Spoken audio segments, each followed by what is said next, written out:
Yeah, so coffee generally is considered like an art form. So people talk about the art of coffee and the romance of it, which to a degree is true. For us, that's actually just a way of saying you don't really know what you're doing. Because actually we can break down everything we do in coffee into its functional components. We can go into first principles. We can look at the data behind it. We can look at all those different elements and break them apart and then rebuild that. We can actually take those elements and turn them into something that's a finished product that we can repeat. It's that idea of being able to do it not just once, but over and over to get consistency. And so by understanding those scientific principles allows us to do that and to have a really good, consistent product. And that's not true for all roasters, and that's something that we really value, and it's a differentiator for us.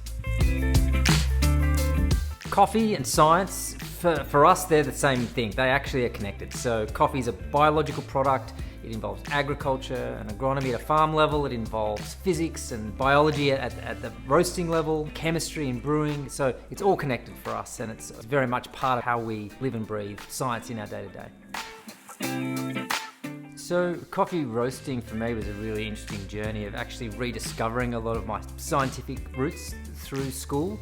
I did science right up to the end of year 12, and then roasting coffee was very much a dive into all of those elements coming together in a really practical and tangible way. How coffee is roasted is very much about thermodynamics. It's about the physics and the engineering of the hardware, all the way through to perception of taste and aromatics and the compounds that are produced in the finished product. The other thing that's pretty easy to take for granted in coffee is just simply the coffee machine. The coffee machine itself is an interaction between the water and temperature, the physics, the pressure, the biology of the bean, the chemistry within at an atomic level, and the extraction process. It's actually leaching technically, not extraction, and all these little things that we realize is actually just these coming together of all the different types of science in a simple daily consumed product.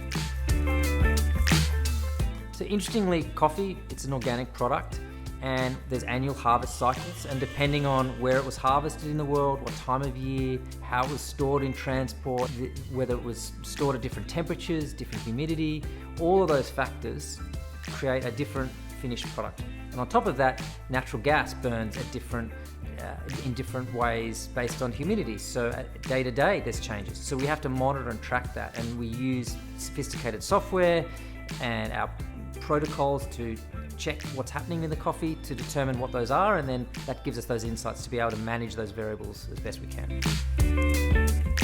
One of the things that we do on a regular basis is we do our quality control checks. As a roast comes off, we take a reading of that. We actually do a solution, and we take what we call a TDS, a measurement of that liquid. We record that, and then we profile that. So every single roast, we take a record, and we track that, and we record that day to day, week to week, and then we've got a reference point that we can continually come back to see if anything's changed.